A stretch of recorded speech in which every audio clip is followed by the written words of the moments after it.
Malaquias, capítulo 1, verso 6 ao verso 14. Se tiver alguém perto de você sem Bíblia, compartilha sua Bíblia, compartilhe a palavra do Senhor. No tempo, podemos dizer, mais severo da pandemia, né, a gente não podia nem sequer compartilhar a Bíblia. Então, compartilhe a Bíblia. Eu sei que receber a Bíblia, por favor, não coce o nariz, espere passar álcool gel na mão, para você poder fazer isso com mais segurança e tranquilidade. Malaquias 1, do verso 6 ao verso 14. Nós estamos expondo o livro do profeta Malaquias, e o tema da nossa série de mensagens é um chamado à restauração. Malaquias é um profeta da restauração, e assim diz o texto bíblico: o filho honra o pai, e o servo respeita o seu senhor. Se eu sou pai, onde está a minha honra? E se eu sou o Senhor, onde está o respeito para comigo? Eu, o Senhor dos exércitos, pergunto isso a vocês, sacerdotes que desprezam o meu nome. Mas vocês perguntam: como desprezamos o teu nome? Vocês oferecem pão impuro sobre o meu altar e ainda perguntam: em que te havemos profanado? Nisso de pensarem que a mesa do Senhor pode ser desprezada. Quando vocês oferecem em sacrifício um animal cego, será que isso não está errado? E quando trazem um animal coxo ou doente, será que isso está errado, não está errado? Ora, experimentem oferecer um animal desses ao seu governador. Será que ele se agradará de vocês ou será favorável a vocês? Diz o Senhor dos exércitos. E agora, sacerdotes, supliquem o favor de Deus para que nos conceda a sua graça. Mas com tais ofertas nas mãos, será que ele será favorável a vocês? Diz o Senhor dos exércitos. Quem dera que houvesse entre vocês alguém que fechasse as portas do templo, para que não acendessem em vão fogo do meu altar. Eu não tenho prazer em vocês, diz o Senhor dos exércitos, nem aceitarei as suas ofertas. Mas desde o nascente do sol até o poente, é grande o meu nome entre as nações. Em todos os lugares lhe é queimado incenso e são trazidas ofertas puras. Porque é grande o meu nome entre as nações, diz o Senhor dos exércitos. Mas vocês estão profanando o meu nome, quando pensam que a mesa do Senhor é impura e que a comida que é oferecida sobre ela pode ser desprezada. E vocês dizem ainda: que canseira! E torcem o nariz para isso, diz o Senhor dos exércitos. Oferecem animais roubados, coxos ou doentes. Vocês acham que eu vou aceitar isso, diz o Senhor? Maldito seja o enganador, que tendo um animal sadio no seu rebanho, promete e oferece ao Senhor um defeituoso. Porque eu sou grande rei, diz o Senhor dos exércitos, e o meu nome é terrível entre as nações. Amém. Deus, Ele não busca adoração. Deus, Ele busca adoradores. Deus, Ele não busca adoração, Ele busca adoradores. Para Deus pouco interessa liturgia, para Deus pouco interessa música, pouco interessa pregação desassociada a uma vida que o ame, a uma vida que deseja fazer exatamente aquilo que lhe agrada. Certamente será inútil o nosso encontro se tudo aquilo que fizermos com o coração distante de Deus, desprezando aquilo que Deus requer de nós. Obrigado, meu irmão. Se nós nos apresentarmos a Deus com o coração disposto, cada um de nós desejosos de fazer aquilo que agrada a Deus, e nos reunirmos como povo de Deus, será que isso vai mudar a Deus de alguma forma? Será que Deus, quando nós nos reunimos para adorá-lo, será que a gente consegue melhorar a Deus? E será que quando a gente se reúne sem disposição, sem alegria, sem entusiasmo, sem estarmos com o coração, com a vontade disposta a fazer aquilo que agrada a Deus, será que a gente consegue diminuir um pouco da bondade de Deus? Será que o caráter de Deus muda sequer um pouco? Aquilo que nós fazemos não muda Deus em nada. O que a Bíblia diz sobre o caráter de Deus é que Ele é imutável, Ele é bom, Ele é eterno, Ele é santo, Ele sabe todas as coisas, Ele pode todas as coisas. Nós não nos dedicamos em um esforço de poder melhorar a Deus. Nós amamos e queremos que Deus se desenvolva, mas Ele permanecerá o mesmo, recebendo a minha adoração ou não, recebendo a sua adoração ou não. Embora Ele tenha nos salvado, embora Ele tenha resgatado um povo para adorá-lo, isso não pode alterar quem Ele é. Logo, há uma importância muito grande no culto que a gente presta a Deus, porque esse culto beneficia diretamente a gente. O foco é Deus, o culto é para Ele, é para a glória dEle, mas nós somos transformados, nós somos moldados. O nosso coração é tomado por admiração pela beleza de Deus. Como que Deus, sendo tão grande, Criador de todas as coisas, tendo os anjos para adorá-lo, para declarar a sua santidade, a sua perfeição, Ele recebe adoração de pecadores como eu e você. Isso produz espanto em nós. Esse Deus é incomparável. Porque sendo Ele transcendente, sendo Ele o totalmente outro, Ele é também concedente, Ele é favorável a nós. Ele se inclina das alturas para ver o que se passa com seus filhos. De modo, como foi dito aqui, o nosso Senhor, Ele não dormita nem dorme, Ele cuida e vela por sua igreja. E nós, como seu povo, ao adorá-lo, nós somos transformados, mas também, se somos beneficiados, um culto hipócrita, uma reunião que é marcada pela rotina, pelo hábito. Eu sempre, aos domingos, vim para essa igreja. Me traziam desde pequeno para cultuar, para EBD, para salinha, e eu me recordo da tia, eu me recordo do tio, e eu continuo por anos nesse exercício de repetição e de rotina, e agora eu passei a vir à noite, ou pelo menos há algum tempo, e eu sinto uma necessidade de fazer isso. A culpa, há um peso, muitas vezes até uma pressão se eu não participar, então eu vou simplesmente como um exercício de repetição. Eu tenho que ir. Como que eu vou lidar depois com a minha família? Eu tenho filhos, eu me relaciono durante a semana com pessoas que são da igreja.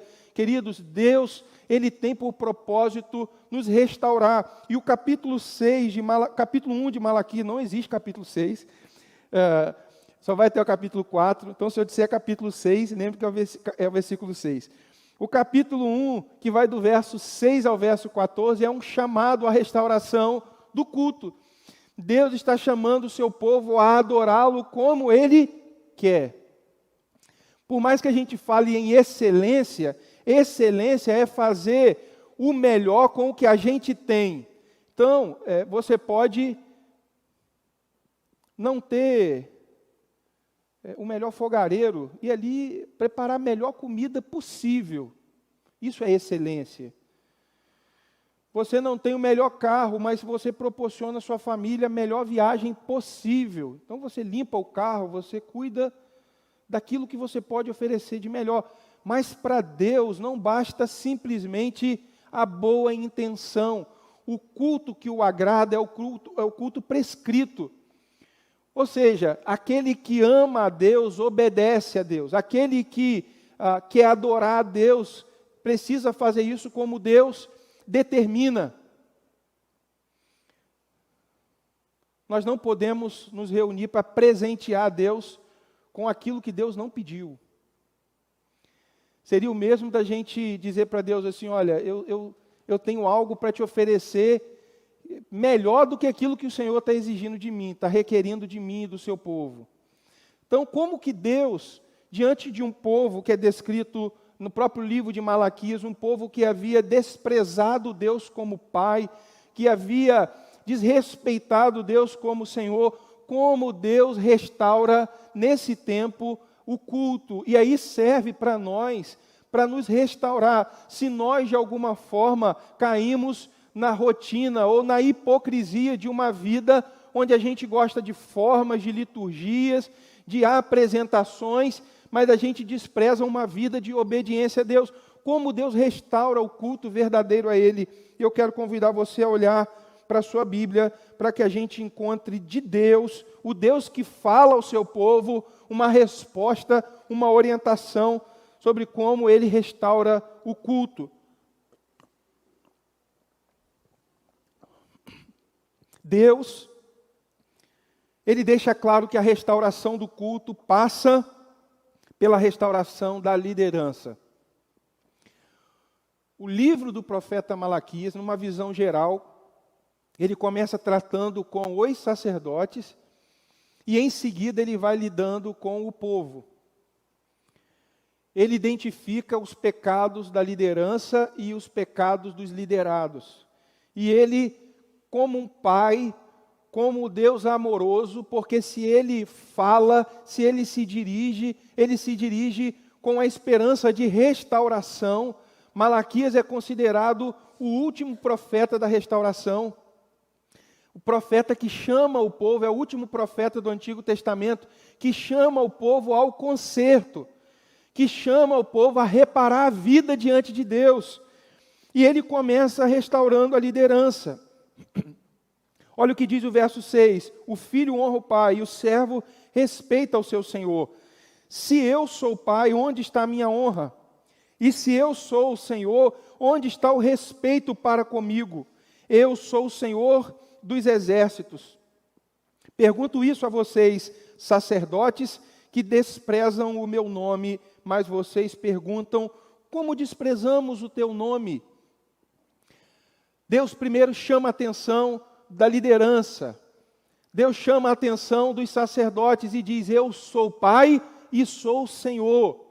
A verdade de que Deus é Pai abençoa as nossas vidas, e isso também abençoava o coração dos servos dele no Antigo Testamento, como um Pai provedor. Deus tira Israel do Egito e Ele conduz o seu povo, Ele alimenta o seu povo, Ele protege o seu povo, Ele preserva o seu povo nas dificuldades, nas tempestades. Deus é Pai. E que bênção é poder dizer, Deus é o meu Pai. Você tem esse privilégio de dizer que por meio da fé em Cristo você descansa no cuidado do seu Pai. Ele é Pai, e Ele vai dizer, eu sou o Senhor. O pai deve ser honrado. Isso nos leva lá ao 5º mandamento, honra o teu pai e a tua mãe. E o servo deveria respeitar o seu senhor. Ele é o Deus amoroso, mas Ele é o Deus que comprou esse povo como sua propriedade, para que esse povo o servisse no deserto e o servisse em Canaã para todo sempre. E o adorasse e fizesse a sua vontade. Mas Ele se volta para os sacerdotes, porque eles conduziam o povo, porque eles direcionavam o povo, tanto para o bem quanto para o mal. O processo de maturidade na vida do cristão nos leva a adorar a Deus, independente daqueles que estão à nossa volta ou à nossa frente. Nós amamos a Deus como uma resposta individual ao Deus que nos resgatou. Independente de fulano, de ciclano, independente do amor e do zelo de outras pessoas, eu e você, individualmente, devemos a nossa vida a Deus, porque Ele nos comprou. Os sacerdotes desprezavam a Deus, desonravam a Deus. Deus, então, os chama, porque eles deveriam conduzir o povo numa vida de adoração. Os líderes, eles nunca são neutros. Os presbíteros, os diáconos, você que é líder de algum departamento da igreja, você nunca é neutro.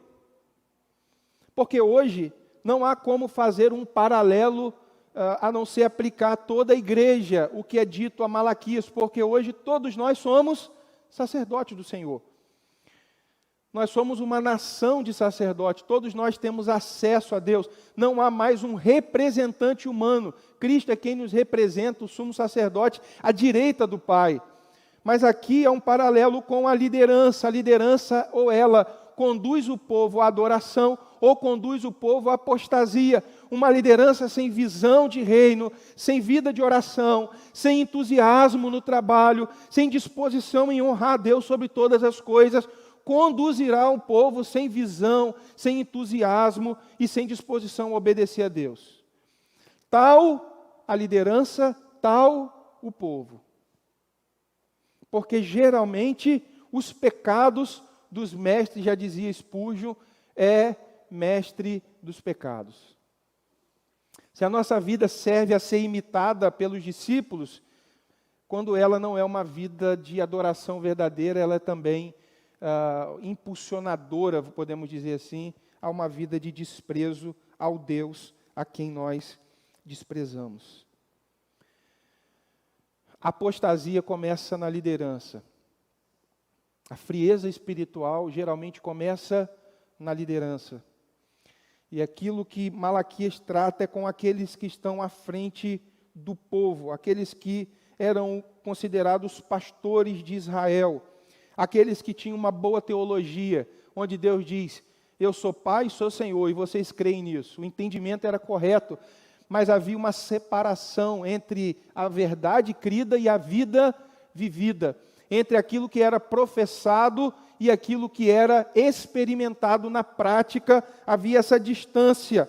Deus então mostra que a decadência espiritual leva à decadência moral.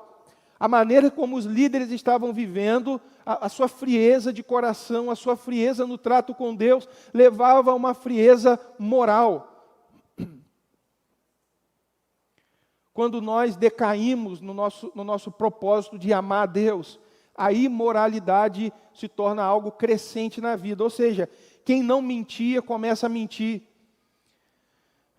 Quem não orava, quem não honrava a Deus, quem vivia para cumprir os mandamentos, começa a desobedecer a Deus. Quem era zeloso nas práticas, como aqui os sacerdotes eram, no tempo de Levi, do cabeça dessa tribo, agora eles começavam a desprezar. Deus é um Deus pessoal e moral. Quando não amamos a Deus, começamos a transgredir a sua lei.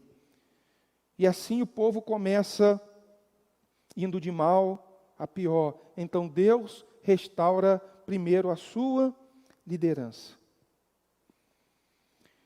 Então a primeira reflexão é: nós precisamos ponderar sobre a liderança que nós exercemos.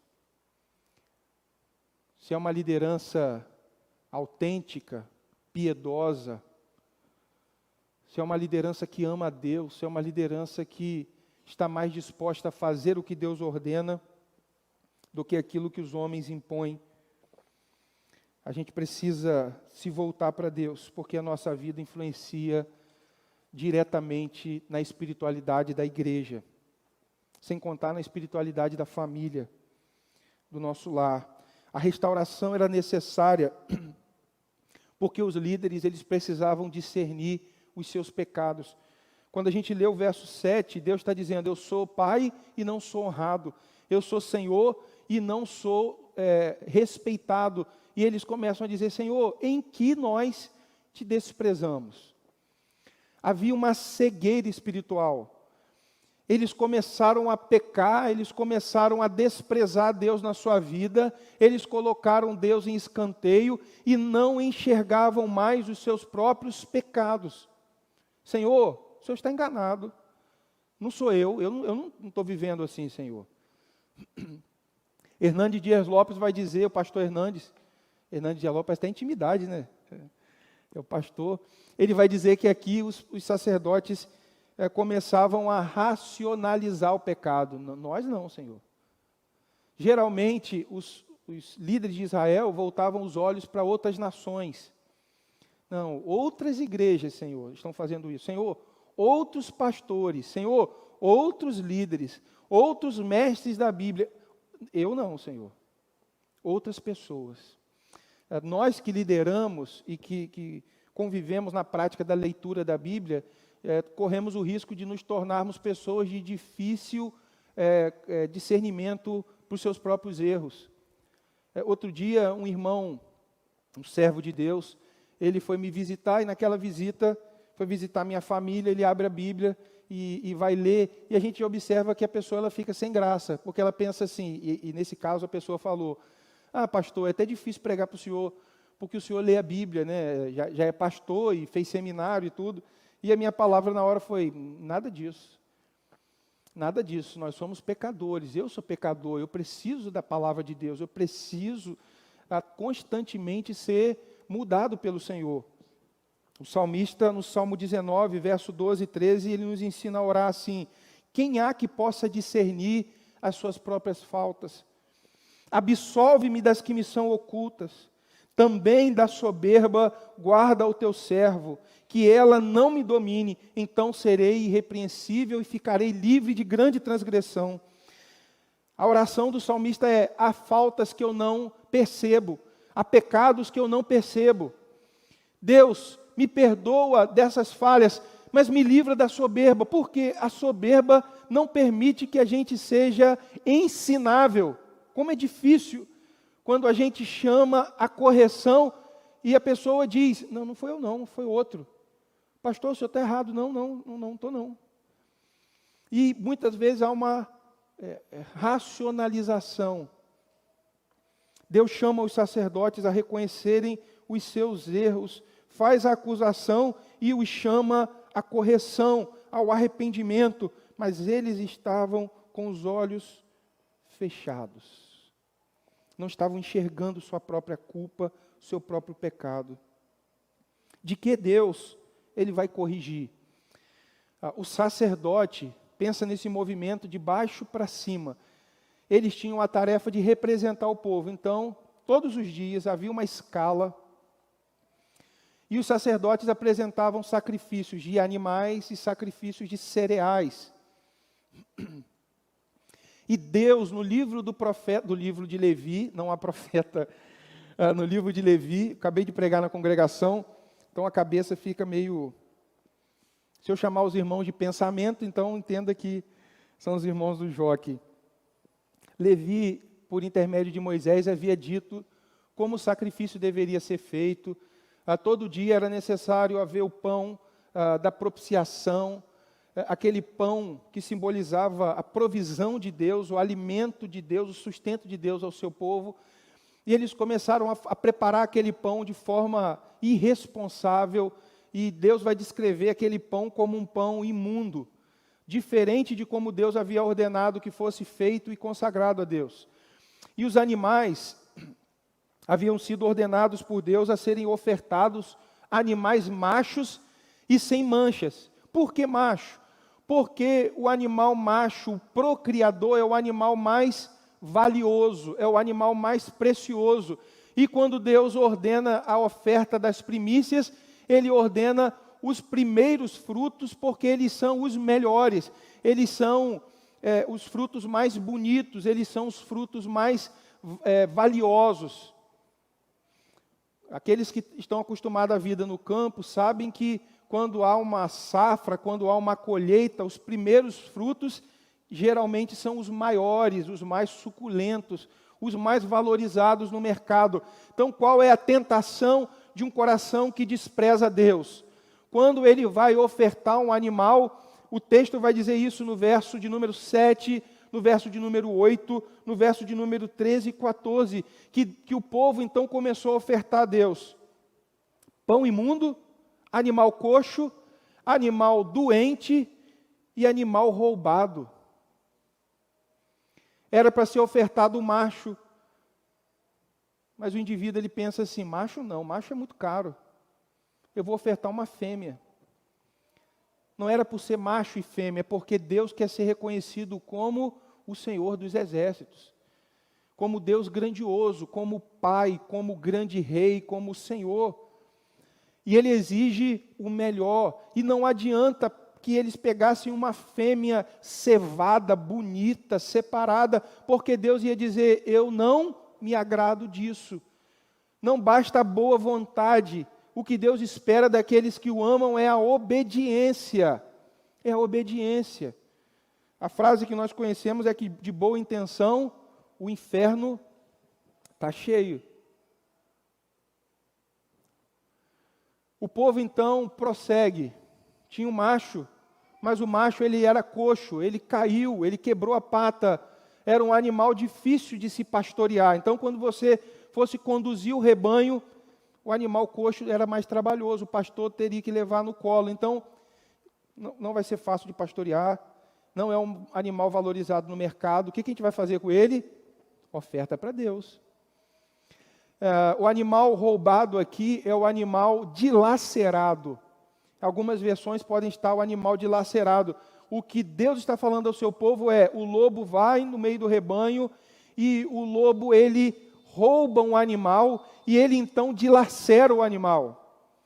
E no original a ideia aqui é daquele animal já carniça. Ele foi roubado e o lobo ou uma ave de rapina já beliscou o animal, aquilo já é uma carniça. Serve para ser pastoreado? Não. Cheira mal. Serve para ser vendido? Não. O que a gente vai fazer? Vamos dar para Deus. Vamos levar para Deus, vamos ofertar para Deus.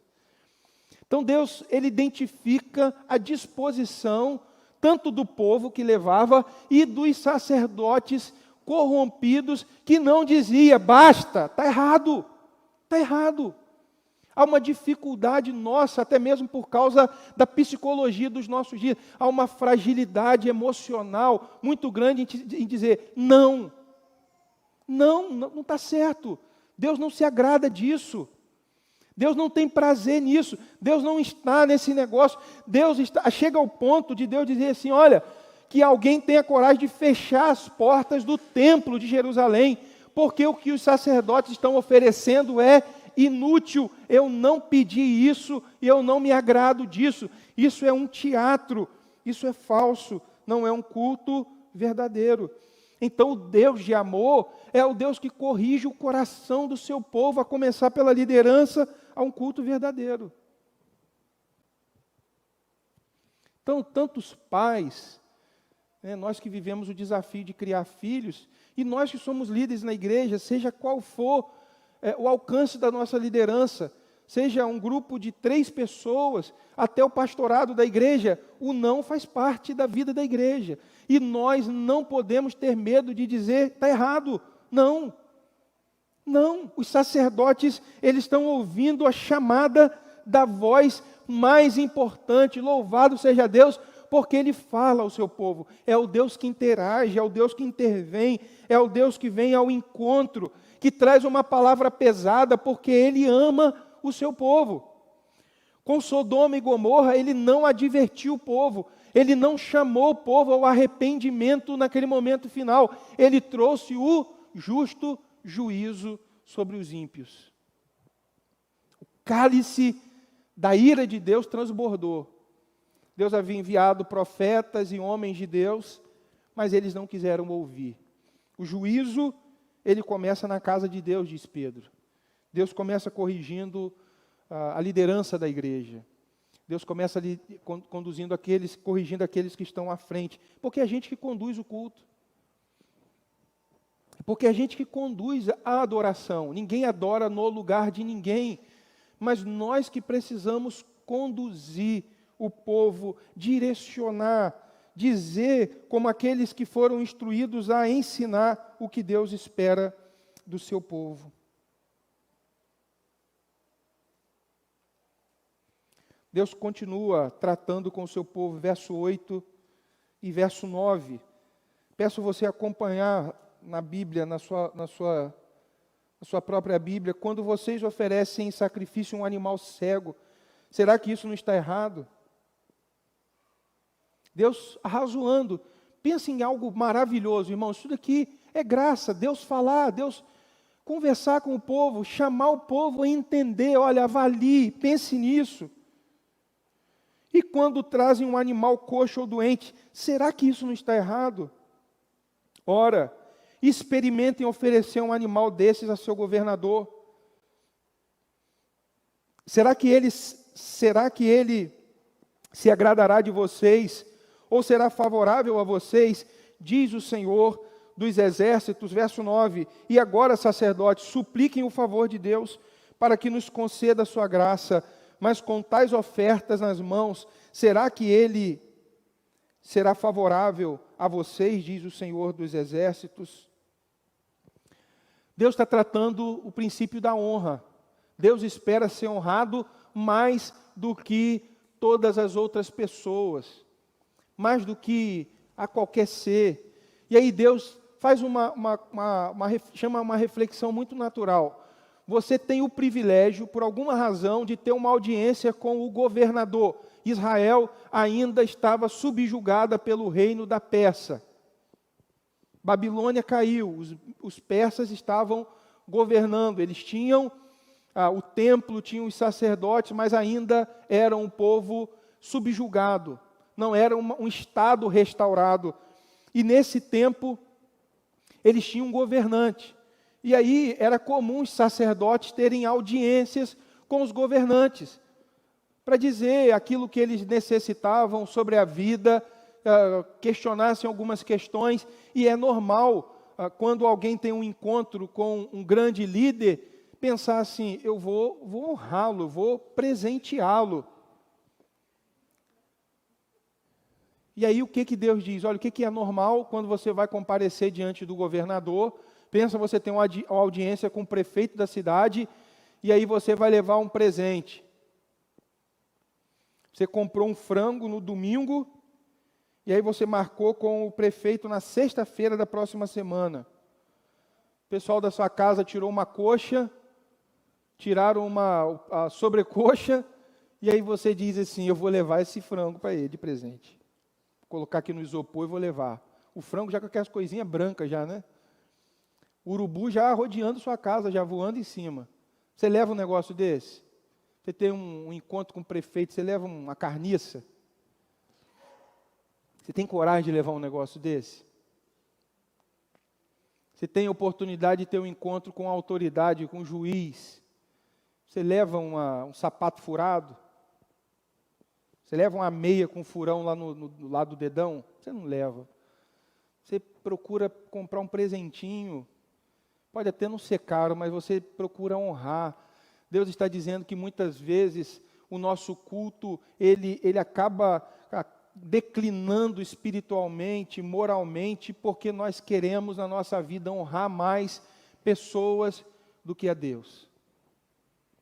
A audiência no fórum, 2 horas, você chega lá 2h30, 2h15, mas no culto chega atrasado. Você vai, deixa para separar a calça em cima da hora, pode ser que um imprevisto, uma situação assim, você separa porque, principalmente se envolver dinheiro. Se tiver uma herança, se tiver uma pensão, se tiver alguma coisa, sobrevivência, eu tenho que correr, é a oportunidade que eu tenho. Então, por que o culto, eu me lembro que ainda antes da minha conversão, eu era de outra religião, e na hora de ir para a reunião, não achava meia, ainda adolescente. E naquela época eu dizia assim, o diabo não quer que eu vá. E quase todo domingo eu dizia, o diabo não quer que eu vá. E a calça que eu tinha pensado em ir, e a camisa estava lavando, e aconteceu alguma coisa, e eu dizia, o diabo que não quer que eu vá. Às vezes falta zelo, falta o desejo de honrar a Deus. Se eu sei que eu tenho culto, se eu sei que eu tenho algo que é o clímax da minha semana, é quando o povo de Deus se reúne para adorar, se eu tenho o momento mais importante, eu preciso me preparar para isso. Preparar o meu coração, me organizar para isso. Pode ser que alguma coisa aconteça. Aí o que acontece quase todo domingo? Na hora de ir para a igreja, escolhe. A camisa branca não está boa, a amarela não está boa, a vermelha não está boa, a azul não está boa, a calça deixa a pessoa gorda, joga o cabelo para um lado não está bom, para o outro também, vem do jeito que está. Porque senão não vem. E aí o que muitas vezes é justificável. Eu posso chegar atrasado, porque fulano deveria chegar no horário e não chega. Nós precisamos honrar a Deus mais do que honramos aos homens. Não dê a Deus o seu melhor como se fosse uma boa intenção de agradar a Deus. Faça o que Deus exige de você. Deus espera que a gente o honre na obediência. Amor a Deus caminha ao lado do desejo, do objetivo de obedecer a Deus. De fazer a vontade de Deus. Deus continua restaurando o culto, tratando do entusiasmo no coração dos adoradores. Ele prossegue no verso 10, dizendo assim: quem dera houvesse entre vocês alguém que fechasse as portas do templo, para que não acendessem em vão o fogo do meu altar. Eu não tenho prazer em vocês, diz o Senhor dos Exércitos, nem aceitarei suas ofertas. Deus já disse isso a Isaías no capítulo 1, dizendo: olha, o som dos cânticos eu não suporto, é culto solene associado à hipocrisia, a suborno, a uma vida injusta. Deus não separa essas coisas. Deus não separa culto, a gente quebra o pau durante a semana, a vida igual que não conhece a Deus, e aí chega no domingo, Deus, eu vou, como diz os adolescentes, vou pagar de adorador. Vou cantar de olho fechado e vou arrebentar, Senhor. E aí Deus, ele diz assim, não é assim não. Verso 11. E Deus então diz assim, olha, se vocês perderam a consciência da minha grandeza, eu declaro quem eu sou. Mas desde o nascente do sol até o poente é grande o meu nome entre as nações. Em todos os lugares lhe é queimado incenso e são trazidas ofertas puras, porque é grande o meu nome entre as nações, diz o Senhor. Quem é Deus? Quem entendemos ser o Senhor? Quando perdemos a visão, a dimensão da grandeza de Deus, precisamos ouvir quem Deus diz que Ele é. Porque uma falsa compreensão de Deus vai nos levar a uma falsa adoração, a um falso culto, a uma vida sem entusiasmo. Então Deus, ele diz, eu sou grande, eu sou Pai, eu sou Senhor, eu sou temível entre as nações. Verso de número 12, mas vocês estão profanando o meu nome, o nome que é grande, o nome que é reconhecido, quando pensam que a mesa do Senhor é impura e que a comida que é oferecida sobre ela pode ser desprezada. Deus está dizendo, eu não aceito isso. Há uma coisa muito interessante. O Deus que é desprezado, Ele despreza. O Deus que é desprezado, Ele despreza. O apóstolo Paulo, seguindo aquilo que Cristo mesmo ensinou, em Mateus capítulo 10, ele vai dizer, se formos infiéis, Ele permanece fiel. Ou seja, Ele continua fiel nas nossas vidas e nós somos infiéis. Nós pecamos, mas Ele permanece fiel às suas promessas, Ele permanece fiel à sua palavra, Ele permanece fiel à aliança que Ele fez no nome dEle mesmo. Ele é fiel. Mas Paulo vai dizer, se nós o negarmos, todavia Ele nos negará. Lembre-se das palavras de Jesus em Mateus 10, aquele que me confessar diante dos homens, eu o confessarei diante do meu Pai que está no céu, mas aquele que me negar. O desprezo aqui se iguala àquilo que Jesus diz e aquilo que Paulo vai repetir mais à frente, que é desconsiderar Deus, que é o famoso ateísmo prático. Deus é grande, Deus é amor, Deus é poderoso, Deus é misericordioso, Ele enviou Jesus e a vida? A vida é como se Deus não existisse. A vida é como se Deus não governasse, se não fosse Deus presente e quisesse ações, práticas de louvor e adoração ao seu nome. Então Deus diz, se me desprezam, eu também desprezo. Porque ninguém honra mais a Deus do que Ele mesmo. Ninguém valoriza mais a Deus do que a si mesmo. Deus tem autoestima e Ele não nos manda nos estimarmos a nós mesmos. Ele manda nós estimarmos a Ele. Valorizarmos o seu ser, a sua pessoa. Essa história de autoestima faz com que a gente fique muito egoísta, voltados às nossas necessidades e pouco interessados na glória do Deus grande, amoroso e temível.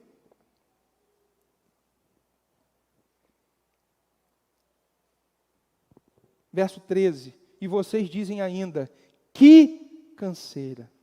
E torcem o nariz para isso, diz o Senhor dos Exércitos.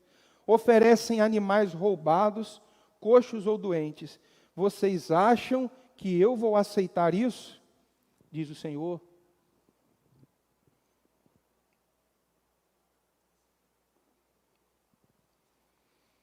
Deus está dizendo que eles estavam fazendo errado, com uma disposição do coração errada. Às vezes acontece da intenção ser boa, mas a ação ser ruim. Lembra dos sacerdotes que desobedeceram, ao invés de levar a arca por meio de 2 varas, firmando, 2 sacerdotes atrás, 2 na frente, conduzindo a arca da aliança, colocaram ela contrariamente à ordem de Deus, em cima do carro de boi, a arca cai, eles tentam segurar e são consumidos pela santa ira de Deus. Eles desobedeceram, mas quiseram corrigir de maneira errada. Mas aqui eles fazem o errado com a disposição errada. E Deus está dizendo claramente, vocês no coração, porque Deus sonda mente e coração, Ele vai dizer, verso 12, quando pensam que a mesa do Senhor é impura, e dizem, que canseira, eu não aguento mais esse negócio de cultuar a Deus, de oferecer oferta ao Senhor. E aí a gente corre o risco de perder a dimensão da grandeza de cultuar a Deus. E a gente algumas vezes fala sobre isso, é o mesmo local, as mesmas pessoas, algumas vezes as mesmas músicas, lemos algumas vezes os mesmos textos, é o mesmo pregador quase sempre, e a gente perde a grandeza, a visão da grandeza de que todos nós e todas essas coisas são meios para o culto a Deus. E aí, quando a gente começa a pecar, na verdade há um ciclo, né? Você começa a desprezar a mesa do Senhor e isso traz canseira porque o pecado cansa. Vinde a mim todos vós que estáis cansados e sobrecarregados. E aí o pecado que gera canseira continua gerando pecado que gera mais canseira e falta de entusiasmo e dedicação em fazermos a vontade de Deus. É isso que acontece quando a vida está na contramão da vontade de Deus. Falta entusiasmo, o culto é enfadonho, tudo é chato, tudo é desagradável, nada está bom, nada se torna motivo de alegria. Quando não há comunhão com Deus, o que o coração nosso experimenta é desilusão. Um culto sem fervor espiritual, ele cansa. Tudo perde o seu entusiasmo, porque tudo perde o seu sentido. Deus então chama o povo a reconhecer a sua grandeza, a reconhecer a sua fidelidade e a adorá-lo com integridade, a adorá-lo como Ele exige, a ponto de Deus finalizar aqui, pelo menos nessa porção, que vai do verso 6 ao verso 9, mas hoje a gente vai concluir no verso 14, vai do verso 6 ao verso 9 do capítulo 2, e a gente conclui aqui, maldito seja o enganador, que tendo um animal sadio ou no seu rebanho, promete e oferece ao Senhor um defeituoso. Porque eu sou grande rei, diz o Senhor dos Exércitos, e o meu nome é terrível entre as nações. Deus, Ele está restaurando o seu povo, restaurando o culto que Ele exige de nós. Queridos, nós temos a chamada de Deus para pregarmos a palavra. Deus diz assim, eu sou grande entre as nações.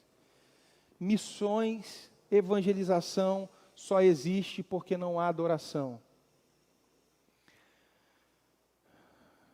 Por isso, a adoração vem antes de missões. A igreja, ela será cheia de compaixão e amor quando o culto a Deus for restaurado, quando o nosso coração é tomado pela admiração, pela gratidão, pelo desejo de viver em fidelidade a Deus, a nossa mente vai pensar o seguinte: Deus, tem misericórdia daquelas pessoas que não desfrutam do conhecimento do Senhor. Deus, tem misericórdia daqueles que não desfrutam da alegria que eu desfruto em te conhecer, em te servir. Mas se o culto é uma canseira, como nós iremos enviar pessoas para pregar a palavra? Como nós iremos contribuir para que outras pessoas possam ser mantidas no campo missionário, se não há uma adoração verdadeira? E aqui é uma resposta clara a, muitas vezes, a maneira como nós nos envolvemos com a contribuição da igreja. Embora alguns pensem que o livro de Malaquias seja só Malaquias 3:10, mas olhe que Malaquias não é um livro para falar sobre dinheiro, é um livro para falar sobre adoração a Deus, e adoração a Deus envolve toda a nossa vida. Se não for assim, nós vamos dar sempre o pior para Deus. Como que começa a vida do novo convertido? De manhã ele ora na hora do almoço e ora na hora de dormir, ele está o tempo todo, como dizem alguns irmãos, ligado ao Senhor. Ele está o tempo todo clamando a Deus, mas com o passar do tempo, ele já não ora de manhã, na hora do almoço ele não tem tempo, porque ele precisa fazer várias coisas, e aí chega na hora de dormir, dorme orando. Só fala Pai. Ora muitas vezes pela culpa, né? Porque eu tenho que orar com a criança, eu tenho que, de alguma forma, mostrar para a minha família que há algum temor na minha vida. E aí a gente vai dando sempre o resto para Deus. Deus está dizendo: maldito seja o enganador. Nós temos toda sorte de bênçãos espirituais em Cristo Jesus, mas Deus não provê bênção na desobediência. Deus não provê bênção. É como se disséssemos assim: Deus está aqui, meu dízimo. Deus diz assim: você é um enganador. Porque não é o seu dízimo, isso daí é a sobra, isso daí não é de fato a verdade. Lembra lá de Ananias e Safira. E aí muitas vezes o que acontece é uma justificativa a partir da vida de outras pessoas, de outros líderes, de outras igrejas, de outros irmãos. Tudo isso para justificar a frieza e o declínio espiritual. Deus então nos chama e Ele começa assim: eu sou Pai, eu sou Senhor, eu sou Deus dos exércitos, eu sou o grande Rei, sou temível entre as nações. Deus restaura a liderança, restaura o seu povo, mostrando quem Ele é, mostrando a necessidade de que a gente reconheça os nossos erros, e a gente começa a desprezar o culto quando o conceito que temos de Deus, ele diminui. Eu concluo. Esses sacerdotes, eles falharam. O sacrifício falhou. Deus disse assim: olha, eu não aceitarei o que vocês estão oferecendo. Mas a Bíblia diz que nosso Deus, Ele é um Deus de graça. A Bíblia diz que Deus, Ele enviou o seu Filho Jesus, o sumo sacerdote, que ofereceu um sacrifício muito melhor do que esses. Que não apresentou um teatro de adoração, mas adorou verdadeiramente com a sua obediência e com a sua própria vida. O sacerdote perfeito apresentou um sacrifício perfeito para que hoje a nossa vida seja aceita por meio dele. Isso significa que a única maneira de nós vivermos uma vida aceita diante de Deus é por meio do sacerdote Jesus. E se nós recebemos esse presente de Deus, a nossa vida, o nosso culto precisa ser sincero, precisa ser em obediência ao Senhor. Tudo começa no culto. Tudo começa na nossa relação com Deus. Se a nossa relação com Deus é de declínio, não vai haver entusiasmo no testemunho. Irmãos, eu tenho uma profunda preocupação com o rebanho que Deus me deu para poder cuidar. E Ele certamente pedirá contas, né, como aquele que tem que velar pelo rebanho. Não só eu, mas os presbíteros da igreja têm essa chamada também do Senhor. Me assusta, muitas vezes, a falta de zelo com o culto a Deus. Um domingo sim, outro não. Talvez por escala, por trabalho, por questões de saúde. Deus, é claro que Ele entende. Deus não manda ninguém vir para o culto com Covid, com enfermidade. É claro que existem justificativas, para que a gente não cultue junto com os irmãos em algumas situações. Mas será que nós não temos desprezado a Deus quando aparecemos para o culto assim, quando surge um problema, quando alguma coisa circunstancialmente se torna favorável? Isso me preocupa. A falta de entusiasmo em relação ao culto, não em relação a mim como pregador, não em relação ao ministério de louvor, mas em relação ao próprio Deus, que chama o seu povo a cultuar. A reunião dos crentes é uma reunião estabelecida por Deus, desde o povo de Israel saindo do Egito e até hoje. 1 Coríntios 14, Paulo diz, quando vos reunis, e Deus não mudou isso. Quando Cristo voltar, e isso vai estar lá em Apocalipse capítulo 22, o Senhor vai se reunir com o seu povo nas bodas do Cordeiro, para adorar, para engrandecer o nome do Pai, para reconhecer a obra da Trindade em nos salvar. Então, zele pelo culto ao Senhor. Não fique, eu preciso descansar. Irmãos, é aqui que nós descansamos para que Deus trabalhe no nosso coração, para que Deus trabalhe na nossa vida, para que Deus restaure o nosso ânimo, o nosso vigor, o propósito de vivermos para a glória dEle. Então não se preocupe de no dia do domingo simplesmente preparar o trabalho da segunda. Irmãos, isso é uma vida pagã. O nosso Pai sabe do que nós necessitamos. Busque o reino de Deus, busque as coisas de Deus em primeiro lugar. Não seja alguém mundano, não seja alguém com uma vida secularizada, onde Deus fica sempre em último lugar. Você é responsável pela sua vida, você é responsável pela sua vida com Deus, sua família e por seus irmãos. Quando a gente olha para o lado e vê a inconstância, a gente precisa orar um pouco mais. Deus, não me deixe cair no declínio do desânimo, não me deixe cair na postura daquele que não considera o Senhor como Pai, como Deus sobre todas as coisas. Então, apluma sua vida diante de Deus, meu querido. Nós estamos servindo a um Deus grandioso, a um Deus verdadeiro, a um Deus presente nas nossas vidas. Então não seja alguém que vive uma vida de canseira, é mais um culto, é mais um culto. Se Deus não aceita um culto hipócrita, Ele não aceita porque isso não condiz com a natureza soberana de um Deus que conhece o nosso coração. E um culto hipócrita nos torna mais hipócritas ainda, mais insensíveis ainda. E não se engane, eu não conheço o seu coração, o seu irmão que está do seu lado não conhece, mas Deus conhece. Deus conhece. Nós prestamos culto a Deus. A gente se reúne para adorar o Senhor.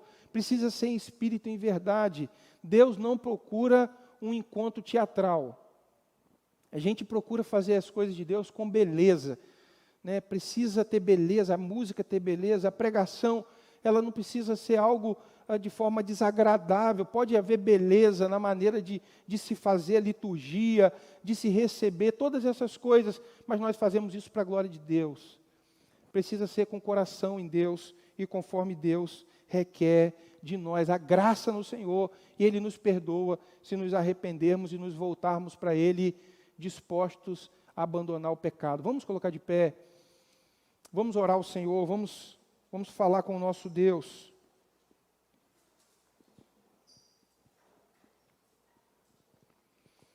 Deus de amor, Tu és o nosso Pai, Tu és o nosso Senhor. Bendito seja o Teu nome, porque o Senhor nos criou para adorar o Senhor. O Senhor nos criou para a Tua glória, Pai.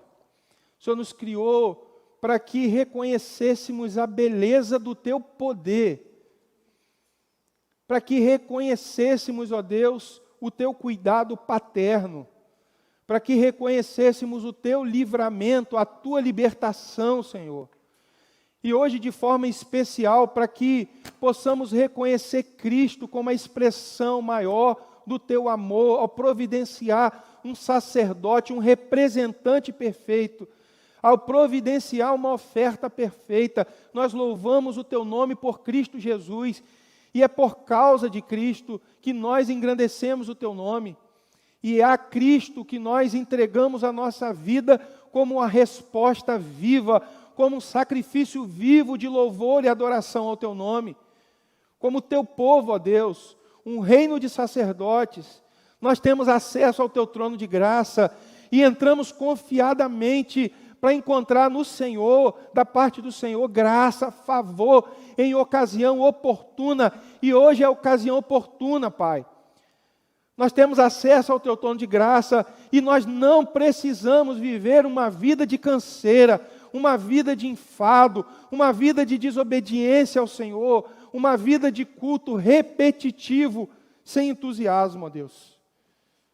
Renova o ânimo, renova a alegria, Pai, de sabermos que adoramos o grande Deus, de sabermos que adoramos o poderoso Senhor. Ó Deus, começa a abençoar o teu povo, ó Deus, na condução da adoração, na condução do trabalho do Senhor, através da liderança da igreja, uma liderança ousada, arrojada, ó Deus, em seguir o Senhor, em temer o Senhor, que depende do Senhor sobre todas as coisas e ama mais o Senhor do que aos homens. Ajuda-nos, ó Deus, a olharmos para esses líderes do passado, para que a gente não cometa esses erros. Livra-nos, Senhor, da queda, livra-nos, Senhor, do tropeço, guarda-nos, Pai. Essa é a nossa oração, Senhor. Abençoa o povo do Senhor, abençoa a tua igreja, Deus, o povo que o Senhor separou para adoração ao teu nome. Ó Deus, num tempo de frieza, num tempo de apostasia, onde muitos se afastam de Ti e desprezam, ó Deus, o Senhor, que o Teu povo, ó Deus, busque o Senhor com integridade, com sinceridade, Senhor. Essa é a nossa oração, em nome de Jesus. Amém e amém. Vamos louvar, vamos engrandecer o Senhor.